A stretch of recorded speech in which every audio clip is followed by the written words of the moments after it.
Bien, c'est un plaisir ce matin de fêter votre fête en fêtant ma fête. Et j'ai toujours rêvé d'une grosse fête où j'ai plein d'invités qui viennent pour ma fête, tout le monde avec un cadeau. Tu vois, c'est génial. Merci David d'avoir organisé ça. Mais je suis béni, vraiment béni. Je crois de toutes mes forces dans l'unité du corps de Christ. Il y a les 2 ou 3 qui sont d'accord avec moi, mais c'est bon. Je crois de toutes mes forces dans l'unité du corps de Christ. En fait, j'ai l'une des choses, ça fait quand même plusieurs années. En fait, quand tu m'as présenté tantôt, j'ai vraiment l'air d'un vieillard. Mais ce que les gens ne savent pas, en fait, c'est que je suis un modèle récent avec beaucoup de kilomètres. Mais alors que j'ai la chance, le privilège vraiment de voyager à différents endroits, cette semaine, j'étais en Guadeloupe, là où Dieu habite pendant l'hiver.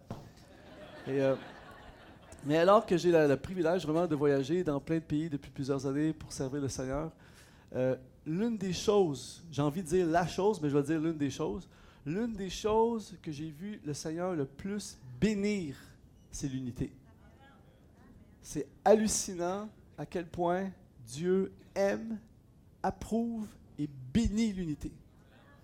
Et à quel point le contraire est non béni. C'est comme, si vous voulez être sûr, si vous dites, moi j'ai envie d'avoir du trouble, j'ai envie qu'il n'y ait rien qui marche, j'ai envie de la malédiction, ça serait génial d'avoir de la catastrophe, eh bien tout ce que vous avez à faire, c'est briser l'unité. Tu brises l'unité, tout ça va suivre. Tu crées l'unité, c'est le contraire. Bénédiction, flot, abondance, joie. Vraiment. Alors, c'est un honneur de célébrer Fusion. Amen.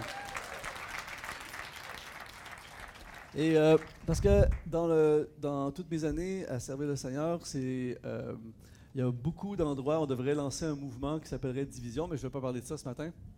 Il y a eu beaucoup de divisions dans le corps de Christ, et c'est pour ça que moi je crois que l'une des raisons, et je n'ai pas bu mon message ce matin, mais juste une introduction ce matin, une des raisons pour laquelle l'œuvre de Dieu n'est pas à la hauteur de ce qu'elle devrait être ici au Québec, parce que moi je crois que Dieu aime autant le Québec qu'ailleurs dans le monde. Et je crois que Dieu est autant capable de faire des choses prodigieuses au Québec qu'ailleurs dans le monde. Mais une des raisons, pas la seule raison, mais une des raisons pour laquelle nous n'avons pas encore vécu tout ce que Dieu pourrait et voudrait, c'est à cause de ça. Mais alors qu'il va y avoir de plus en plus de gens qui vont faire la fusion, eh bien Dieu va amener la bénédiction. Alléluia. Et ce matin, je déclare la bénédiction sur votre assemblée. Au nom du Seigneur. Je proclame la bénédiction et je déclare que merci Seigneur, 50 baptêmes, c'est génial. Mais j'aimerais dire ce matin, Dieu est capable d'encore plus.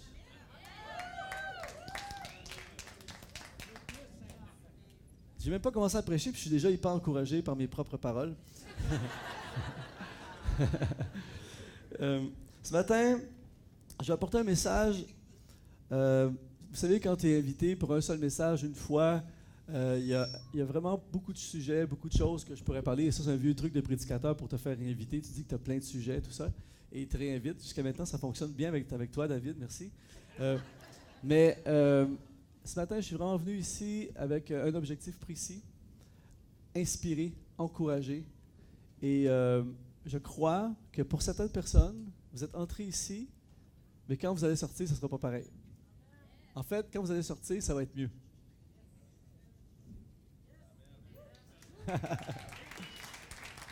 Et la raison pour laquelle ça va être mieux, pas à cause de Luc Dumont, mais c'est à cause de ce que Dieu veut et peut faire dans votre vie. Et le message que je veux apporter ce matin, en fait, c'est, il y a plusieurs années, dans le cadre d'une prédication, j'ai fait une déclaration. Et ça m'arrive, souvent, malheureusement, j'ai fait des déclarations qui étaient moins bonnes, mais cette fois-là, j'en ai lancé une bonne. Et à partir du moment où j'ai fait cette déclaration, j'ai commencé à l'utiliser souvent. Et il y a quelque temps, le Seigneur a vraiment mis sur mon cœur de construire un message à partir de cette déclaration-là. Et la déclaration est la suivante. Il existe autre chose. Donnez un coup de coude à la personne à côté de vous et dites-lui, il existe autre chose. Et là, ce matin, juste avant, je vais faire des mises en garde avant le message, avant de commencer le message. Voici les mises en garde. Attention, attention, le message de ce matin risque de perturber la prochaine saison de votre vie. Attention, attention, ce message pourrait faire en sorte que votre avenir soit bien différent de votre passé. Attention, attention, ce message ne vous laissera pas indifférent. Attention, ce message s'adresse à un public de tous âges, mais pourrait provoquer des perturbations positives dans votre vie. Yes. Pourquoi? Parce qu'il existe autre chose. Et savez-vous comment on fait pour savoir qu'il existe autre chose? C'est quand on découvre autre chose.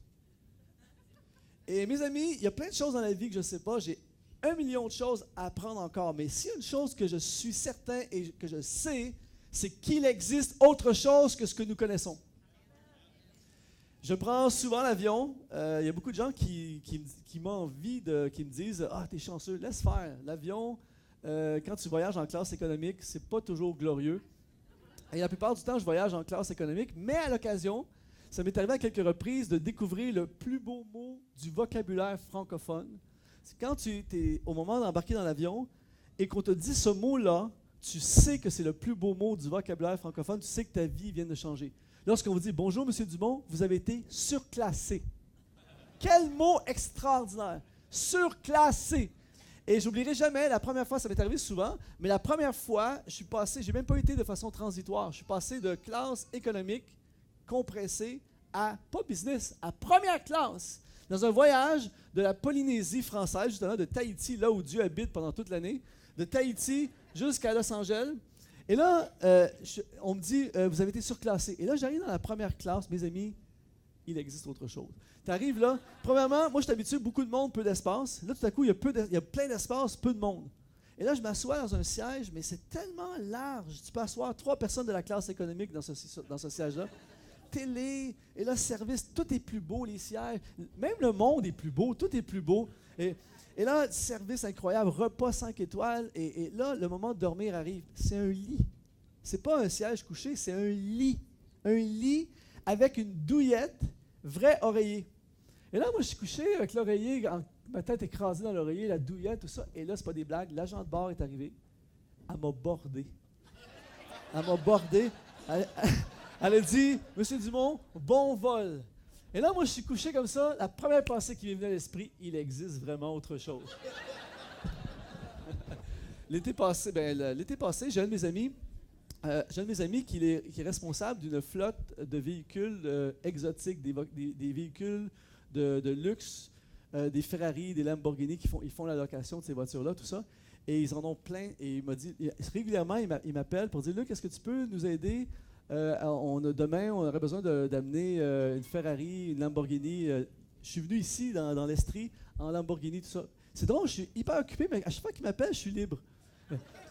Et l'année passée, j'ai conduit une Lamborghini de 300 000 $ flambant neuve, avec les portes qui s'ouvrent.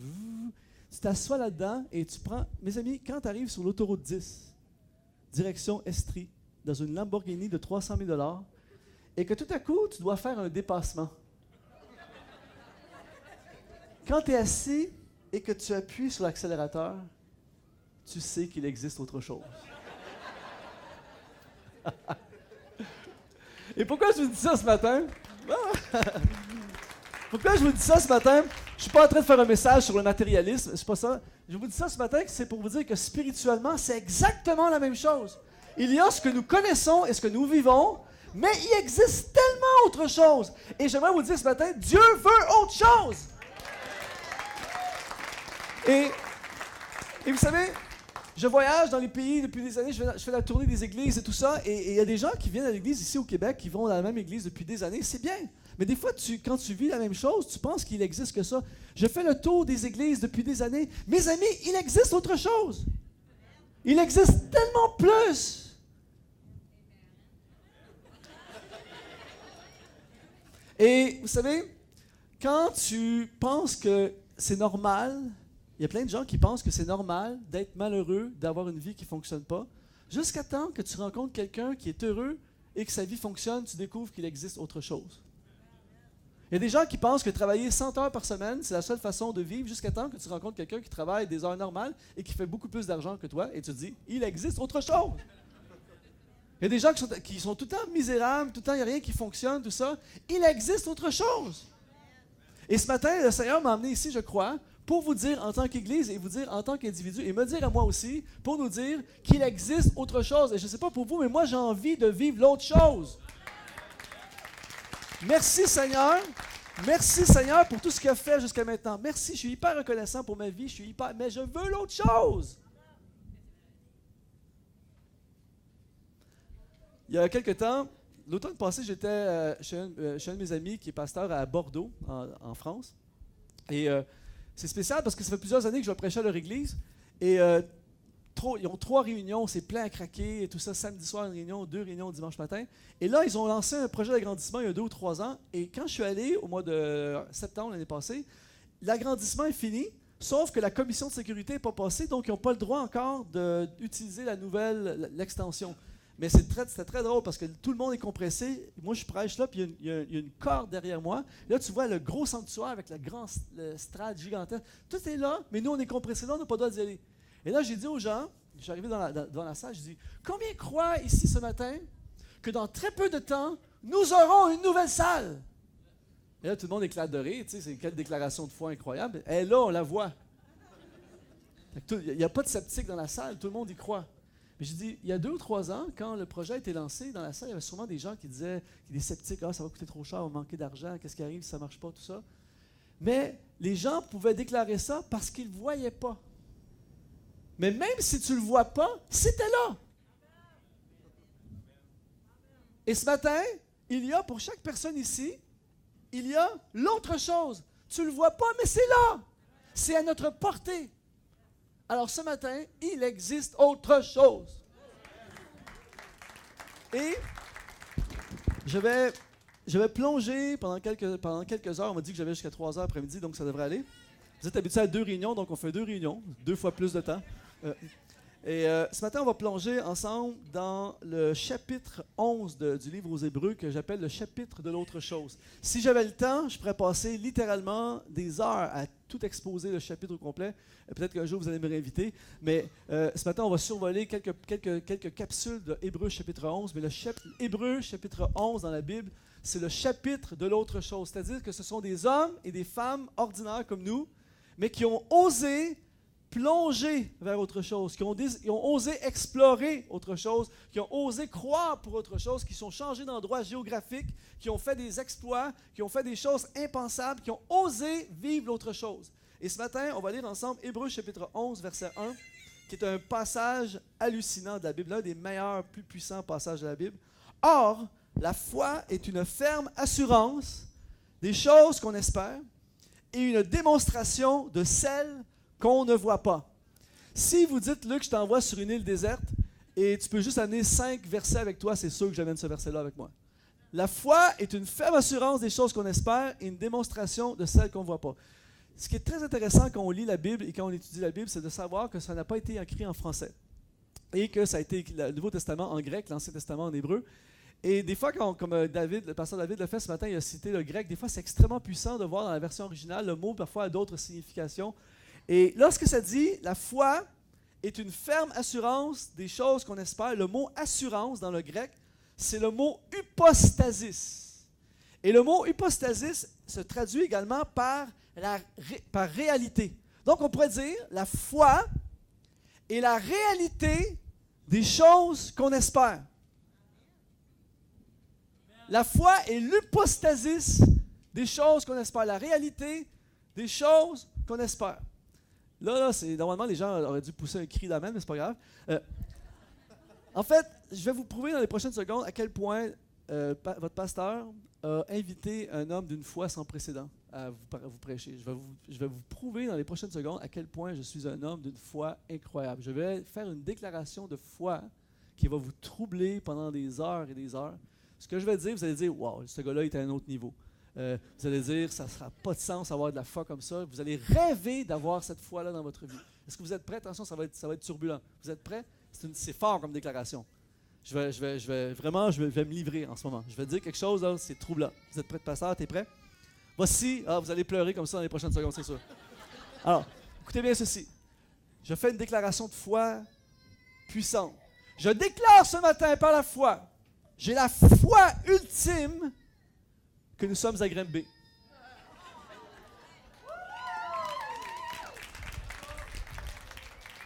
Et là, vous allez dire, mais oui, non, c'est quoi cette affaire-là? C'est pas de la foi, on est à Grimby. Eh bien, la foi, c'est une hypostasis. C'est la réalité des choses qu'on espère. Donc, ce que ça veut dire, c'est que tu vis pareil comme si l'autre chose était là, même si tu ne le vois pas, parce que c'est l'hypostasis, c'est la réalité. Ce que tu espères, c'est la réalité.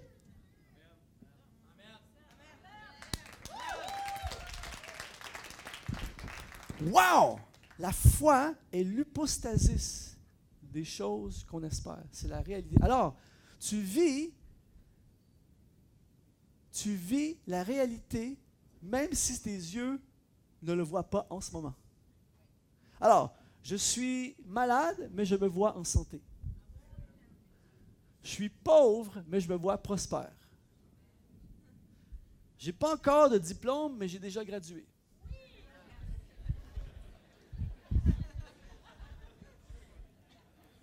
J'ai un de mes amis qui est architecte.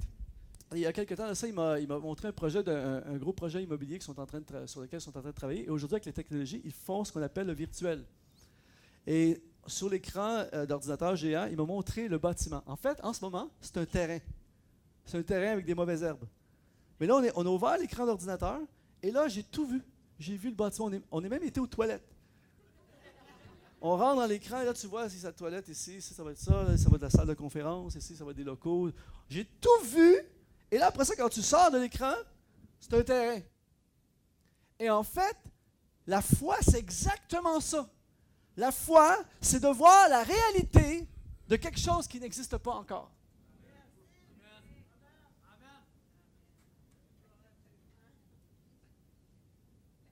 Je suis vraiment encouragé en ce moment. Alors, voici la phrase, voici le défi.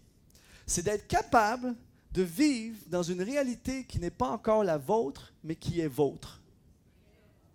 Et je travaille fort pour ces phrases-là, je vais leur dire encore.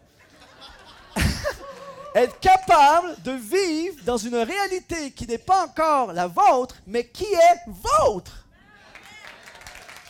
Alléluia! Alors, là, en ce moment, il faut que je me contrôle parce que j'avais envie d'en faire des déclarations. Mais j'aimerais vous dire ce matin, mes amis de Grimby Fusion, merci pour cette salle, merci pour la foule qui est ici, mais Dieu a autre chose. Moi, je trouve que ça ferait une super salle pour la jeunesse ici. Dieu est capable. Et là, il dit la foi est une ferme assurance. La foi est l'hypostasis des choses qu'on espère. Et là, ensuite, le mot espère, espérer, dans le grec, c'est elpizo. Dites ensemble, elpizo. Je ne sais pas si c'est la bonne prononciation, mais elpizo, là, ça va devenir vraiment de plus en plus intéressant. Elpizo, ça veut dire, dans le grec, le mot est utilisé également pour s'attendre à ou espoir. En anglais, c'est expect. S'attendre à ou espoir. La foi, c'est la réalité de l'elpizo. C'est la réalité des choses qu'on s'attend et des choses qu'on espère. Une des choses que j'ai appris, mes amis, c'est qu'avec Dieu, il y a toujours de l'espoir. Amen. Ah oui, c'est vraiment amen.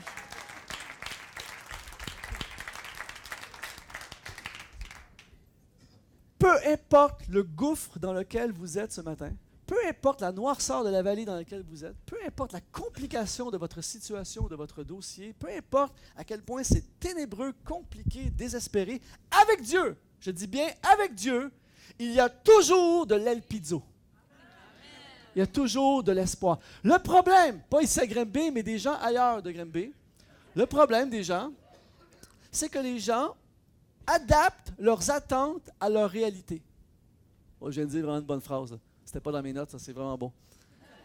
Les gens adaptent leur elpizo, leurs attentes à leur réalité. Donc, si leur réalité n'est pas bonne, leurs attentes ne sont pas bonnes. Si c'est pas bon, je m'attends à du pas bon. Mais quelqu'un a dit cette fameuse phrase extraordinaire, le pire ennemi de la vision, c'est la vue.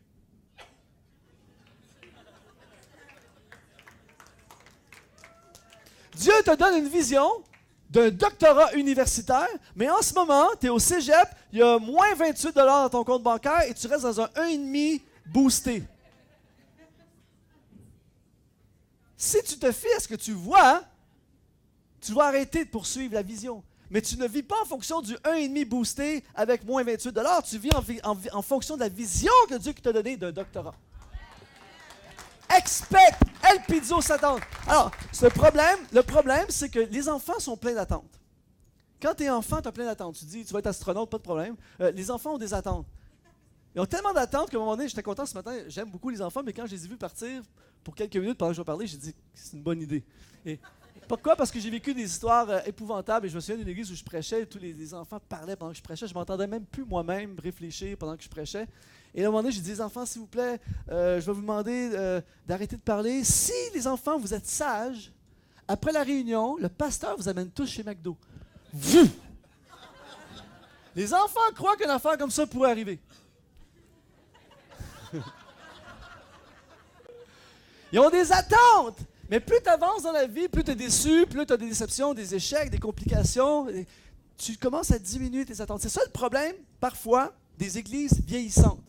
Moi, j'aime toutes les églises. Je vais dans des petites, des moyennes, des grosses, des anciennes, des très anciennes, des nouvelles, des même pas encore existantes, tout ça. Je vais dans toutes sortes d'églises. Ouais, je vais dans des églises qui n'existent pas encore. Mais je dois vous confesser que dans les dernières années, mes meilleures expériences ont souvent été dans les nouvelles églises. Les nouvelles églises, récemment, j'étais dans une nouvelle église, tu fais juste dire Jésus, Dieu, j'étais dans une église récemment, c'est vraiment une nouvelle église. Tout ce que tu dis, c'est bon. Le t'es Dieu capable. Tu vas dans une vieille église, et là, tu dis une déclaration choc, une affaire d'une puissance incroyable. Les gens, ah bon? Et souvent, quand les églises vieillissent, on diminue nos attentes parce qu'on était déçus, parce qu'il y a eu une diffusion, parce qu'il y a eu des problèmes, parce qu'on a dit quelque chose, c'est pas arrivé, j'ai été blessé. Et là, on accumule et on arrête l'El Pizzo. Mais ce matin, le Seigneur m'a amené ici pour vous dire de recommencer à vous attendre à des choses de sa part parce qu'il existe autre chose. El Pizzo, je m'attends. Et savez-vous quoi? Savez-vous quoi? C'est que, et là c'est extrêmement profond, qu'est-ce que je vais vous dire. J'ai remarqué ceci. Ceux qui s'attendent voient des choses arriver et ceux qui ne s'attendent pas ne voient rien arriver. Donc, j'ai décidé, El Pizzo. J'ai un de mes amis qui est pasteur à Paris, c'est le pasteur Brandon White, qui est le pasteur de Hillsong à Paris. Lui, c'est le roi de l'El Pizzo. C'est-à-dire que j'ai rarement vu dans ma vie un gars s'attendre autant à des affaires. Ça n'a pas de sens. Il m'épuise par son El Pizzo. On est là-bas. À chaque fois que je vais là-bas, je vais 1 à 2 fois par année. À chaque fois que je vais là-bas, Luc, on vient de faire 5. J'ai fait 5 réunions un dimanche. 5 réunions plein craqué. Ils ont installé un écran dehors. Le théâtre est plein. On sort la gang. Notre gang, c'est plein craqué. C'est des salles, des milliers de personnes. Tout ça, ça marche à fond. Et là, tu dis, un gars comme ça pourrait s'asseoir et dire, hey, Dieu est bon, amen. Non, Luc. Est-ce que tu crois qu'on passe devant un méga cinéma, une salle de fou? Il dit on veut avoir cette salle-là. Il dit, c'est sûr que c'est des millions, tout ça, mais Dieu est capable. Et là, après ça, il dit, on veut prendre cette salle-là, on veut ouvrir un campus là, un là-bas, on veut ouvrir quelque chose. On est en train d'ouvrir quelque chose à Marseille, puis on croit que Dieu va faire quelque chose à cet endroit. Mais à chaque fois que j'y vais, c'est ça qui arrive. À chaque fois que j'y vais, il y a des nouvelles. Ils baptisent les gens par dizaines, des nouvelles salles, il se passe, c'est hors de contrôle. Mais le gars, il est rempli d'El Pizzo, et comme par hasard, il se passe plein d'affaires. Pourquoi? Parce que je suis habitué à Paris, rencontrer des pasteurs souvent qui disent, oh, c'est difficile Paris, ouf, les locaux sont trop chers, les gens n'ont pas le temps, il y a des bouchons de circulation, c'est trop difficile, les gens ne vont pas à les réunions, les gens n'ont pas le temps d'aller à l'église, les gens, même les chrétiens ne veulent plus aller. Comme par hasard, ceux qui parlent comme ça, il ne se passe rien. J'ai décidé de vivre l'El Pizzo. Parce que la foi, l'autre chose, c'est la réalité, l'hypostasis de ce à quoi je m'attends et ce que j'espère. Alors ce matin, mes amis, et ma prière, si c'est la seule chose que j'ai réussi à accomplir ici ce matin, ça vaudra la peine. Ma prière, c'est que quand je vais partir d'ici, il y a une résurrection de l'El Pizzo dans cette salle.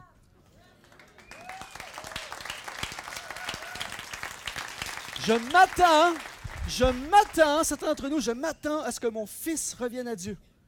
Non seulement il va revenir à Dieu, mais il va aller à l'école biblique puis il va être un des pasteurs ici éventuellement. Pourquoi pas? Dieu est capable! Je m'attends à sortir de ma faillite. Je m'attends à être guéri. Je m'attends à lancer mon entreprise. Je m'attends à graduer. Je m'attends de m'en sortir. Je m'attends à la réussite. Je m'attends à la bénédiction. Si vous n'arrêtez pas, je vais continuer. Si vous n'êtes pas amen, je vais continuer. Il y a une église où je vais 1 à 2 fois par année depuis plusieurs années. Je les aime tellement. Quand tu es découragé, je vais à cette église-là. Et c'est très spécial. Eux, par exemple, récemment, je suis allé, puis ils prenaient une offrande spéciale pour les gens dans le besoin, tout ça. Et puis, au lieu de dire, nous prenons une offrande pour les familles défavorisées de notre église, eux, ce qu'ils disent, nous prenons une offrande pour les familles en voie de prospérité. C'est génial! C'est vrai! Tu dis, on prend une offrande pour les familles défavorisées. Oh, les pauvres, et là, les défavorisés. Imagine, tu es un des défavorisés. Oh, c'est Dieu, c'est payé dans les défavorisés. Merci de prendre une offrande. Mais si tu dis, on prend une offrande pour la gang en voie de prospérité, yeah, on va s'en sortir. Ça, c'est le langage de l'autre chose. Moi, je veux développer ce langage, le langage de l'autre chose. Le langage de l'El Pizzo. Je m'attends. En ce moment, ce que je vois, c'est pourri. En ce moment, c'est compliqué. En ce moment, il n'y a pas d'issue. Mais Dieu est le spécialiste des sans-issues. Il n'y a pas de chemin. C'est pas grave. Il fait des chemins là où il n'y a pas de chemin. C'est vraiment bon ce que je viens de dire. Amen! Merci, Luc! Alors, on continue. On peut continuer encore un peu, c'est bon? Au chapitre 11, verset 3, il continue en disant, il dit, c'est par la foi que nous reconnaissons, là, ça c'est vraiment un verset bizarre mais puissant. C'est par la foi que nous reconnaissons que le monde a été formé par la parole de Dieu, en sorte, c'est ça qui est bizarre, en sorte que ce qu'on voit n'a pas été fait de choses visibles. Ce qu'on voit n'a pas été fait de choses visibles. On parle ici de l'invisible. Et en fait, ce qui est le plus intéressant dans nos vies, ce n'est pas ce qui est visible. L'autre chose, c'est ce qui est invisible. Le problème, c'est que nous vivons dans un monde visible et nous fonctionnons selon le visible. Mais la foi, c'est le contraire. La foi, c'est de fonctionner en fonction de l'invisible et de croire que l'invisible va devenir visible. Et le problème, c'est que nous vivons souvent en fonction de ce qui existe. Mais c'est une erreur. En fait, ce qui existe, c'est bien. Mais Dieu, lui, fait exister ce qui n'existe pas encore. Et l'autre chose, c'est ce qui n'existe pas encore. Là, je vais dire une déclaration extrêmement profonde. Vous êtes prêts? C'est fort. Là, vous allez dire, wow. Ça valait la peine d'aller à l'église ce matin. Tout ce qui existe a déjà pas existé.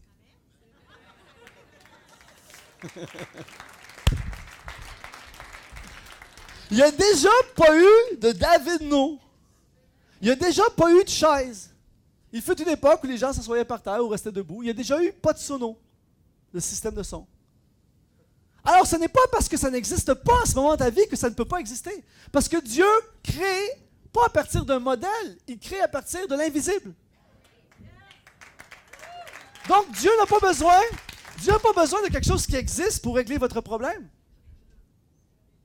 Ça n'existe pas la solution à votre problème. Dieu va la créer, la solution.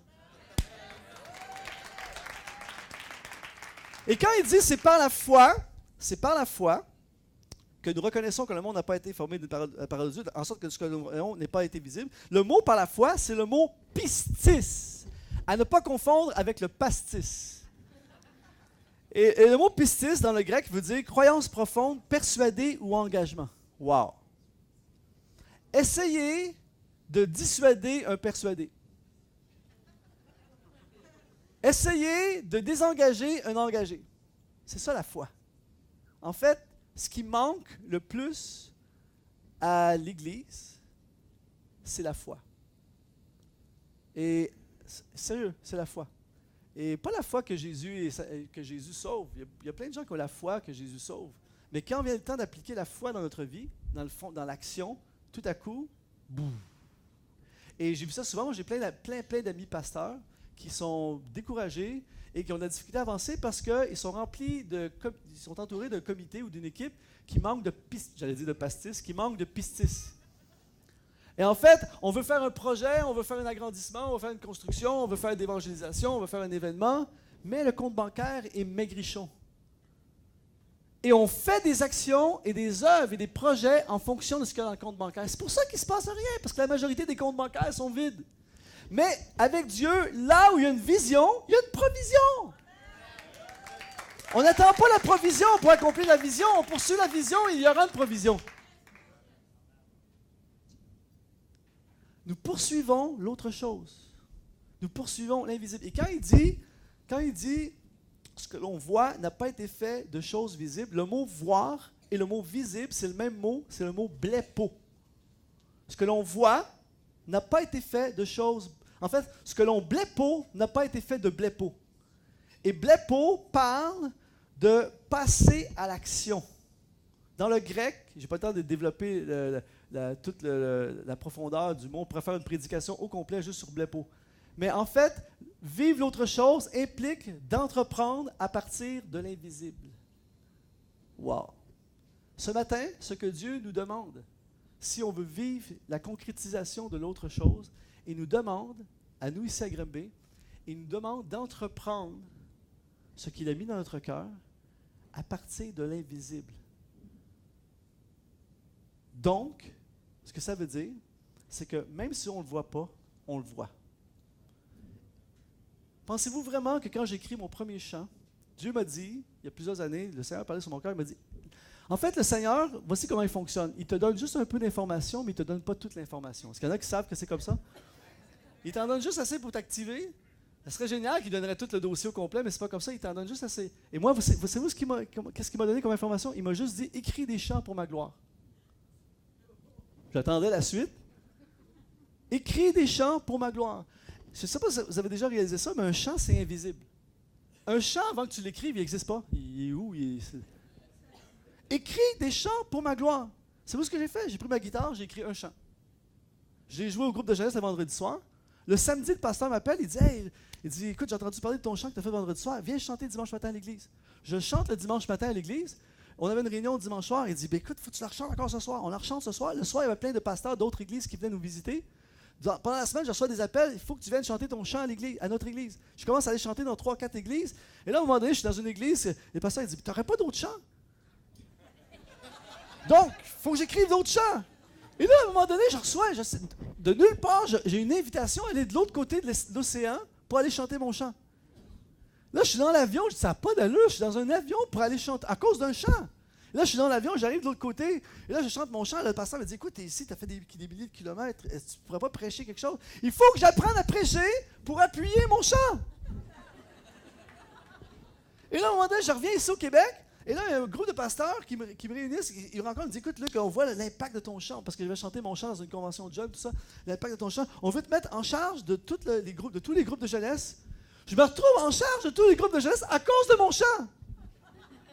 Et là, à un moment donné, quelqu'un qui fait, écoute, ton chant m'a touché, je vais t'aider, on va te financer, on te fait un album. Je me retrouve à faire un album à cause de mon chant. Et il y a quelques mois de ça, je me suis retrouvé en Afrique dans un stade avec 20 000 personnes. Et quand ils m'ont invité là-bas, ils m'ont dit, il faut absolument que tu chantes ton chant. Ça fait plus de 20 ans, 25 ans. Je fais un pays par mois à différents endroits. Je fais aucune publicité, j'ai aucune formation en marketing, j'ai aucune idée c'est quoi du marketing, tout ça. Mais ça n'arrête pas, je fournis pas à cause d'un chant. Tout ça a commencé par écrire des chants pour ma gloire.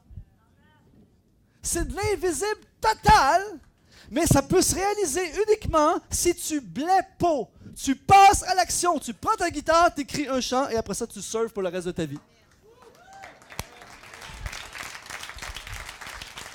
Alors ce matin, je vous dis, blepo, passez à l'action, même si c'est invisible. Vas-y, inscris-toi à l'université, lance l'entreprise, cherche la subvention, va à l'école biblique, fais le projet, demande pardon, essaie de trouver une solution. Fais quelque chose! Et alors que tu marches vers l'invisible, un jour tu te réveilles assis dans l'autre chose. Alléluia! Il existe autre chose. Blepo! Au verset 7, il dit, c'est par la foi que Noé, divinement averti, des choses qu'on ne blepo, qu'on ne voyait pas encore, et saisi d'une crainte respectueuse, construisit une arche pour sauver sa famille. C'est par elle qui condamna le monde, etc., etc. Lui, c'est la palme d'or du blepo. Construire un chantier naval dans le désert, projet de 120 ans. Je ne sais pas si vous vivez dans le même monde que moi, mais 120 ans, ça commence à être long. Quand ça fait 118 ans là, que tu dis, OK, va chercher un 2x4, puis il fait soleil, le ciel est bleu, puis que tu es le sujet de tous les humoristes de l'époque qui faisaient des jokes sur Noé, à un moment donné, tu te dis, wow, le gars avait-tu une vision de l'invisible? Palme d'or du blepo. Mais aujourd'hui, on regarde ça, Noé sans l'arche de Noé, c'est pas mal moins bon.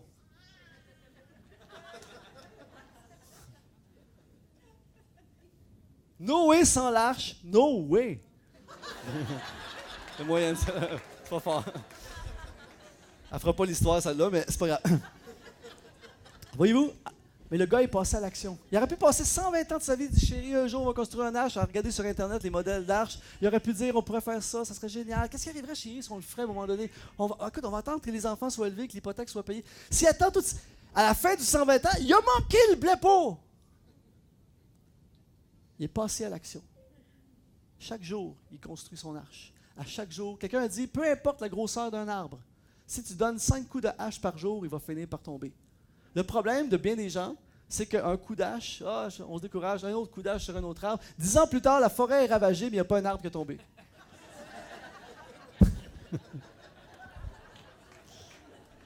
Vous êtes toujours là? Verset 8. C'est par la foi qu'Abraham, lors de sa vocation, on pourrait passer des jours, des heures à parler d'Abraham, juste dire ceci, le mot vocation, en fait, dans le grec, c'est le mot kaléo. Et le mot kaléo parle d'un appel, d'une invitation ou d'une sommation. Et Abraham est le roi de l'invisible. Abraham, c'est un entrepreneur multiriche qui va tout quitter pour poursuivre un pays qu'il ne connaît pas, partir vers l'invisible. Et Abraham, on va l'appeler le père de la foi. Je ne sais pas pour vous, mais ça va être génial de se faire appeler le père de la foi. Et c'est vous, le gars, il n'a rien fait. Partout, le gars, il a construit un arche, l'autre a fait tomber le mur de Jéricho. Lui, il n'a rien fait. On l'appelle le père de la foi. La seule chose qu'il a fait dans sa vie, c'est qu'il est parti. Puis à cause de ça, pourquoi? Parce qu'il est parti vers l'autre chose. Il est parti vers l'invisible. Attention, là, je veux juste clarifier ceci. Parce qu'il y a beaucoup de gens qui vont prendre mon message ce matin et vont dire, il a dit, on part, on lâche tout. En fait, Abraham n'est pas un fuyard. Il n'a pas fui parce que les créanciers couraient après lui. Il n'a pas fui parce qu'il n'y avait pas de succès. Il n'a pas fui parce que ça ne marchait pas. Il n'est pas parti vers l'invisible parce qu'il était tanné du problème. Il est parti parce qu'il était kaléo. Il était invité. Et l'autre chose, c'est quelque chose que tu dois être invité. Pierre ne s'est pas levé dans le bateau. OK, les gars, j'essaie un trip, je vais aller marcher sur les eaux. Jésus l'a invité à marcher sur les eaux. Vous êtes toujours là? C'est une sommation. En fait, en langage 2016, Grimby, c'est le gars est sous mandat. Vous savez, tu ne peux pas manquer l'autre chose. En fait, si tu manques l'autre chose, c'est parce que tu veux manquer l'autre chose. Parce que l'autre chose va te poursuivre toute ta vie. C'est comme un mandat. Moi, j'ai plusieurs amis policiers et ils m'expliquent le principe du mandat. En fait, quand tu es sous mandat, tu es recherché. Et ils ne te lâcheront pas tant que tu es sous mandat. Donc, je ne sais pas moi, David No, recherché, sous mandat. Il peut se cacher, il peut faire plein de choses, il peut fuir, tout ça. Mais à un moment donné, le mandat va te rattraper. Kaléo, c'est ça que ça veut dire. Donc, Abraham est sous mandat de Dieu. Sainte convocation, invitation vers l'autre chose. C'est pour ça que c'est sûr que ça va marcher. C'est Dieu qui le demande.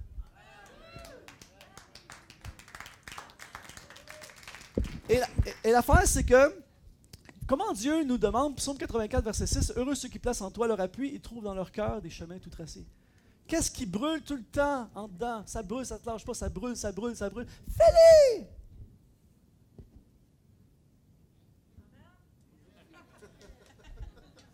Alléluia! Je vais terminer avec ceci ce matin. On va terminer avec le verset 11. Là, j'ai gardé le punch pour la fin. Verset 11. C'est par la foi que Sarah, elle-même, malgré son âge avancé, fut rendue capable d'avoir une postérité parce qu'elle crut à la fidélité de celui qui avait fait la promesse. Wow, wow, wow. Le Seigneur est extraordinaire et a un sens de l'humour extraordinaire. Et le Seigneur fait des choses complètement cinglées. Je suis désolé, mais Dieu est spécialiste des choses folles. Si vous voulez savoir que vous êtes impliqué dans quelque chose de Dieu, ça doit être cinglé, fou et irréalisable. Si vous êtes dans le domaine du capable, c'est vos projets à vous. Mais les projets de Dieu, ça n'a pas de bon sens. Des fois, ils disent hey, « ça n'a pas d'allure, je suis embarqué là. » Amen! Imaginez, moi, je vais juste faire une petite parenthèse de quelques secondes pour dire au Québec, on a un problème. Un des problèmes qu'on a au Québec, c'est le problème de la mentalité retraite.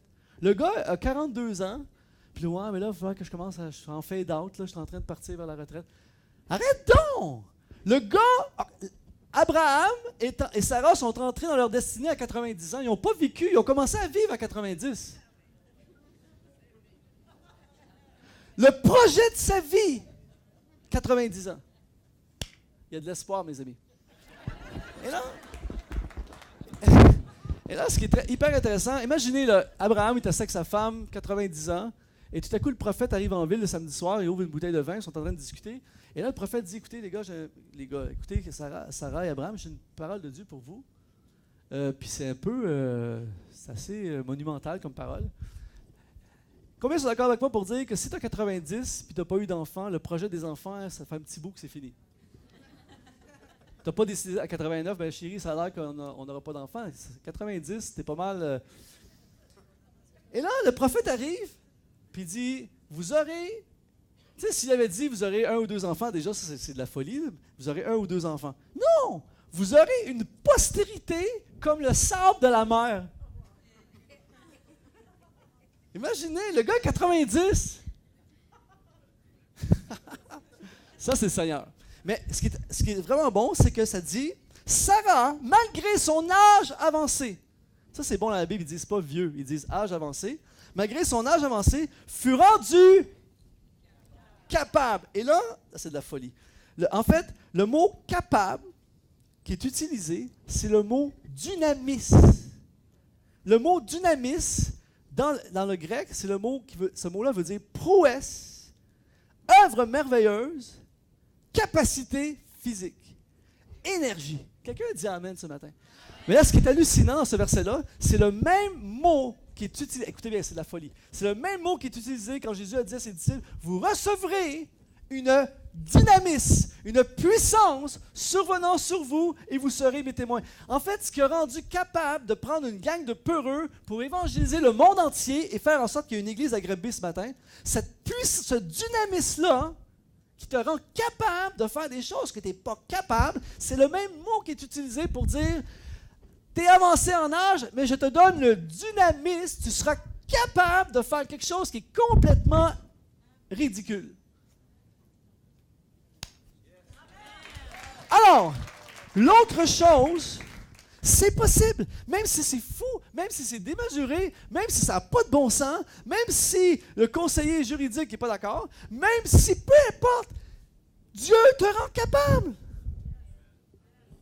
Il te rend capable de faire des choses que tu n'as jamais fait auparavant. Moi, quand j'étais à l'école secondaire, ma plus grande terreur, c'était de parler devant la classe.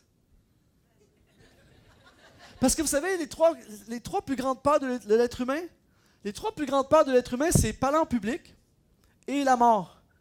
Et la 3e, c'est mourir en parlant en public. et je peux même pas parler 3 secondes devant la classe. Je gagne ma vie à parler devant les gens. Ça n'a pas de sens, mais il te donne le dynamisme et là, tu n'es plus capable d'arrêter de parler, tu parles trop longtemps, il te rend capable. Donc, Donc, ce matin, tu as le dynamisme pour rendre ton invisible visible. Il va te donner le dynamisme pour entrer dans l'autre chose, pour vivre l'autre chose, pour faire des choses au-delà de ce qu'on peut imaginer. L'Église Fusion a le dynamisme pour vivre l'autre chose. Amen! Et je termine avec ce verset-là. J'ai gardé le top pour la fin. Verset 12. C'est pourquoi, d'un seul homme, déjà usé de corps, naquit une postérité nombreuse comme les étoiles du ciel, comme le sable qui est sur le bord de la mer et qu'on ne peut compter. Et le mot, c'est vraiment bon, le mot usé dans le grec, c'est le mot nécro. Et le mot nécro veut dire, là c'est décourageant, mais le mot nécro veut dire impotent, mettre à mort, devenu faible, sans vie, cadavre. Là, c'est... Alors, Dieu, c'est de la folie. David, la Bible, c'est vraiment bon. Dieu peut utiliser un nécro, un usé, un nécro, un impotent. En anglais, c'est having been good as dead, aussi bien que mort. Des fois, on se sent comme ça. Et Dieu peut utiliser un devenu faible, un sans-vie, un cadavre,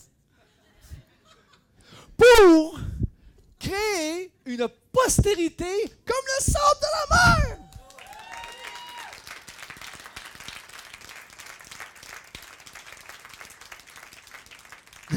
Donc, il n'y a rien qui peut empêcher Dieu de réaliser l'autre chose. Donc, le prophète arrive auprès d'Abraham et Sarah, 90 ans. Il rouvre le repas en disant, « Mes amis, cher couple bien-aimé, je vous regarde aujourd'hui à 90 ans et j'ai envie de vous déclarer, pour votre vie, il existe autre chose. »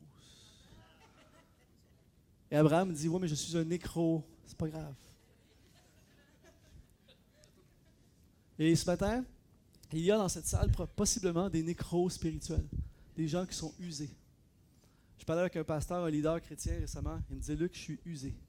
Je suis usé par les soucis, je suis usé par les blessures, je suis usé par les déceptions, je suis usé par les échecs, je suis usé par les problèmes, je suis usé par les critiques, je suis usé. » Et il y a plein de gens usés qui arrêtent, qui se créent une vie sécuritaire où on ne poursuit plus l'autre chose, on reste dans le visible.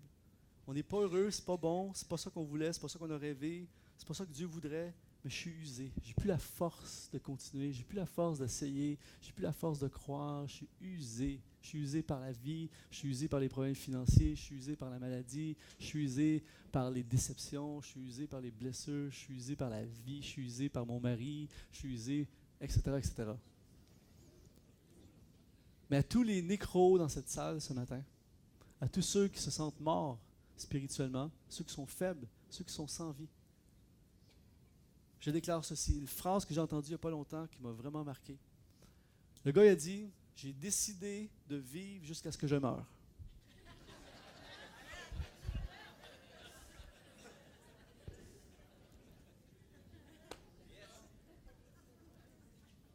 Le dimanche passé, c'était le dimanche de la résurrection de Jésus-Christ.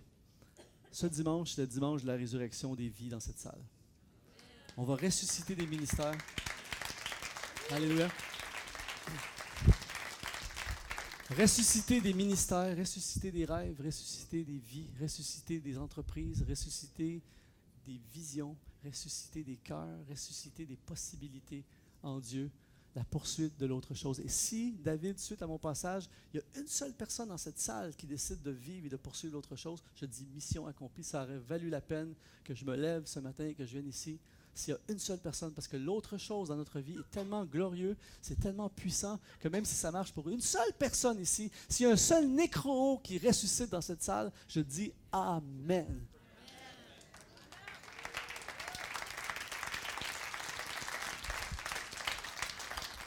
Alors, si vous voulez bien, on va pencher nos têtes, on va fermer nos yeux, on va prier. Je vais prendre ma guitare, on va terminer ce matin par quelques instants de prière et d'abandon à Dieu. Mais pendant que nos yeux sont fermés, vous savez, on est un groupe, mais c'est un moment personnel en ce moment. On est un groupe, mais devant Dieu, on est des individus à part entière et Dieu nous voit tels que nous sommes. Dieu s'intéresse à chaque personne ici, dans cette salle. Dieu nous aime et vous aime passionnément. Dieu n'est pas déçu de vous, même si des fois on pense l'avoir déçu. Dieu, il nous aime tellement que même si on le déçoit, ça ne change rien à son amour pour nous. Et il n'y a rien qu'on puisse faire pour qu'il nous aime plus. Il nous aime passionnément. Dieu a des plans. Et ce qui est fantastique, c'est que quand j'ai tout gâché, Dieu a encore une solution. Quand je pense que c'est fini, Dieu ne fait que commencer. Quand je pense qu'il n'y a plus d'espoir, la lumière commence à jaillir. Alors ce matin, j'aimerais déclarer dans cette salle, au nom du Seigneur, je déclare par la foi de l'invisible, dans l'autre chose, je déclare ce matin la résurrection de personnes dans cette salle. Je déclare par la foi, je décrète par la foi dans le roi de l'invisible. En fait, le roi qui rend l'invisible visible. Je déclare et je décrète ce matin la résurrection de ministères dans cette salle. La résurrection de vie. Des gens qui sont morts, mais Dieu leur donne la vie. Des rêves qui ont été enfouis, enterrés dans la blessure, dans l'amertume et dans la trahison. Je déclare la résurrection de ces rêves de Dieu ce matin. Je décrète la réalisation de l'autre chose. Je déclare par la foi, je ne connais absolument rien sur ce qui se passe dans les coulisses et dans l'invisible de cette Église. Mais je déclare ce matin qu'aucune arme forgée contre vous ne pourra prospérer au nom de Jésus. Et je déclare que cette Église fusion va exploser de croissance, de vie, de multiplication dans le nom de Jésus. Je déclare des foules, je déclare des armes, je déclare des baptêmes, je déclare des salles, je déclare bâtiments, je déclare au nom de Jésus tout ce qui est dans les cœurs en ce moment, tout ce qui est dans les cœurs de mes frères et sœurs qui sont dans cette salle, qu'on ne voit pas en ce moment. Je déclare et décrète la réalisation visible de ce qui est invisible en ce moment au nom puissant de Jésus. Seigneur, je prie maintenant que tu ressuscites les attentes pour tous ceux et celles qui ont cessé d'Elpidio, qui ont cessé de s'attendre et qui ont perdu espoir. Ce matin, dans le nom de Jésus, tu ranimes l'espoir dans les cœurs. Tu ranimes l'espoir. À ceux qui ont perdu espoir, tu ranimes l'espoir ce matin. Un nouveau niveau d'élévation de l'Elpidio dans cette salle au nom de Jésus. Et je prie, Père Céleste, que nous puissions voir hypostasis comme la réalité, ce que nous ne voyons pas encore. Ouvre mes yeux à ce qui a été caché. Et ce qui est caché à mes yeux, tu ouvres mes yeux ce matin afin que je puisse voir comme la réalité, même si ce n'est pas encore ma réalité, au nom de Jésus. Alors pendant que nos yeux sont fermés, qu'on prie, en ce moment, j'aimerais lancer une invitation à toutes les personnes ce matin qui sont nécro spirituellement, toutes les personnes qui sont usées, toutes les personnes qui sont vraiment fatiguées, toutes les personnes qui ont perdu leur dynamisme, toutes les personnes qui sont ici ce matin, qui sont blessées profondément et qui sont comme, vous êtes là, mais vous avez arrêté d'avancer, vous avez arrêté de croire, vous avez arrêté de poursuivre.